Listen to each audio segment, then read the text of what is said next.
Good evening, guys. This side Rahul Magan is a Group Chief Executive Officer, Treasury Consulting, and also a venture capitalist. Standing today on 18th September 2020, I would like to cover a very important topic, especially for a segment which is very closer to me, and the segment is young guns. In my parlance, in the parlance of media, they are known as millennials. Nowadays, different reports across Indian media and worldwide confirms that the young guns are entering into the capital market in the different segments.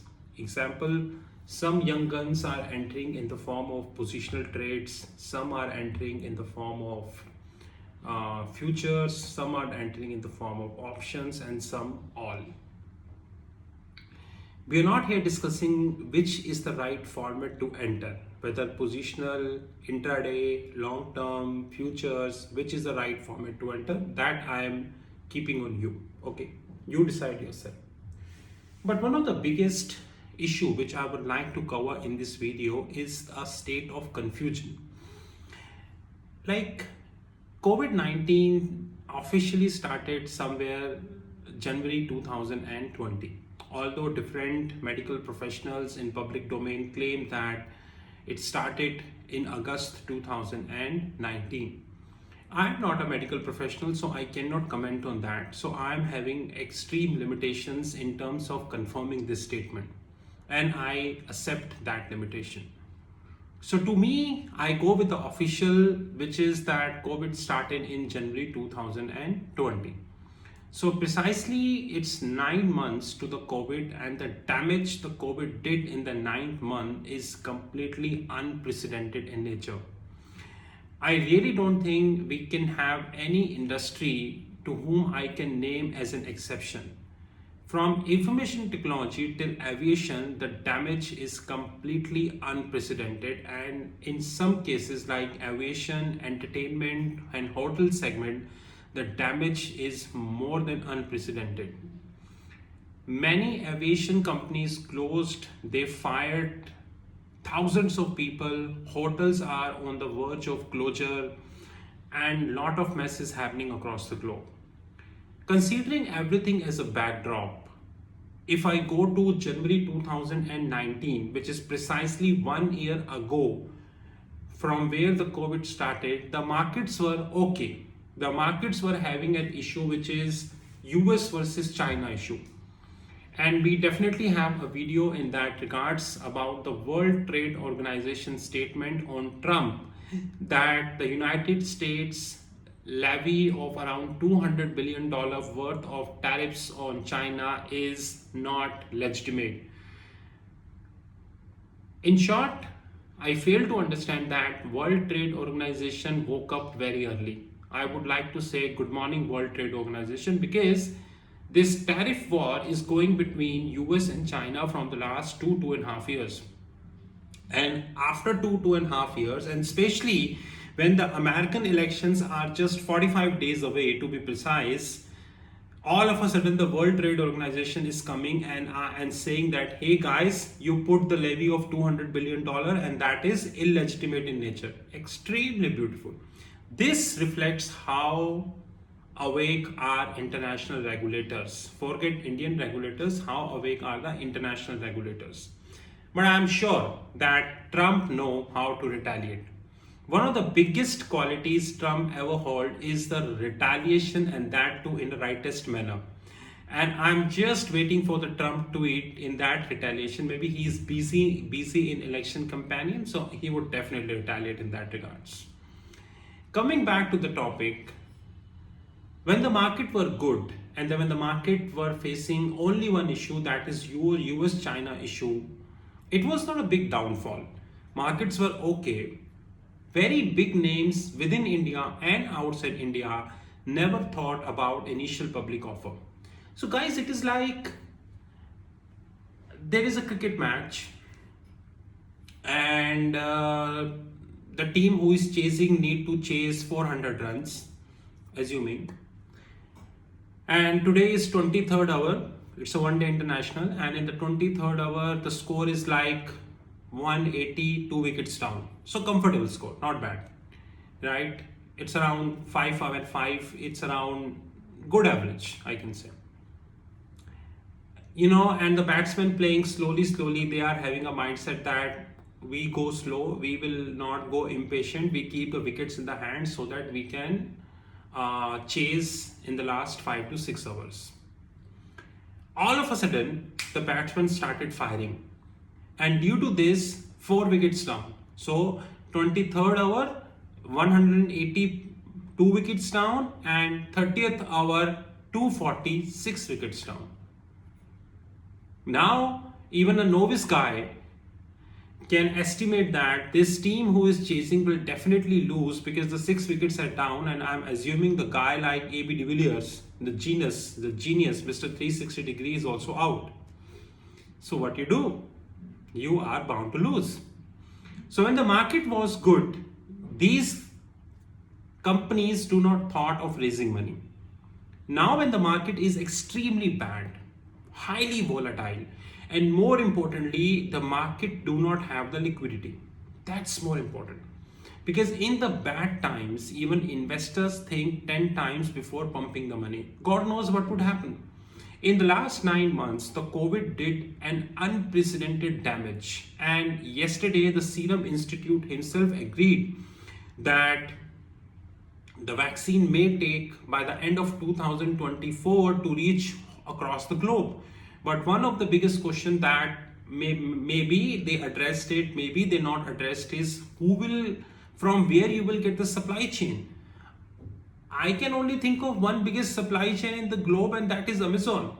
Except Amazon, I really don't think there is any supply chain who can even thinking to address this problem. And whether Amazon as a whole, in a holistic outlook, would be able to address that problem or not, only the time will tell. Mr. Jeff Bezos would be taking the call at an appropriate time, but standing today, I really do not think that except Amazon, there is even a single company who can even think of having that supply chain and can addressing the problem. So COVID-19 is here, the damage is here, and the damage is growing unfortunately at a very faster and the compounding impact. But the paid salt and incompetent media is really not interested addressing that problem. Rather, they are postponing this problem, and the end result we all understand. In all these, considering all these as a backdrop, some companies are coming and raising money in the form of initial public offer. And more importantly, the investment banking community will definitely support these companies because they also don't have the business. They will definitely push the prices of these companies in such a way that it is extremely difficult for a young gun or so-called millennial to understand whether the price which is being put on the table for these IPO is the right price or not. It is extremely difficult. If you are a young gun, then your knowledge, your ability to interpret the market is extremely limited. So evaluating this price is really very tough, and that is one of the things I'm literally worried. Adding fuel to the fire, unicorns in India and outside India, those who never be in the profit, they are also jumping into the wagon, and they are also coming up with the initial public offer. Now they are also coming up with the initial public offer. This raising a lot of question.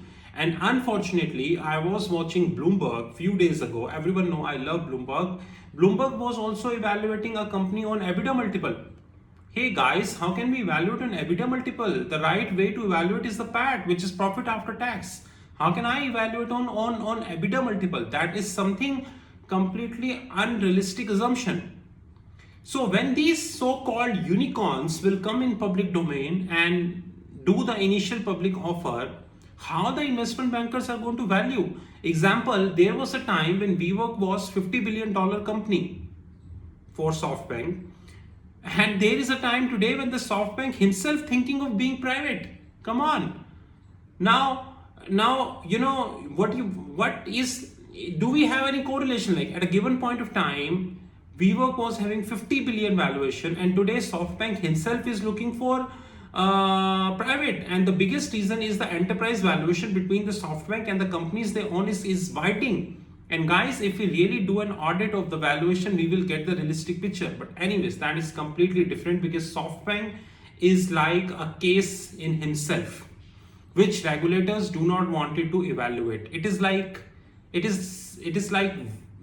can say a Wirecard in Germany, when several whistleblowers came in public domain. They wrote newspaper, Financial Times himself wrote a lot of content, but unfortunately the regulators woke up when everything was settled. And where are the investors now? God knows.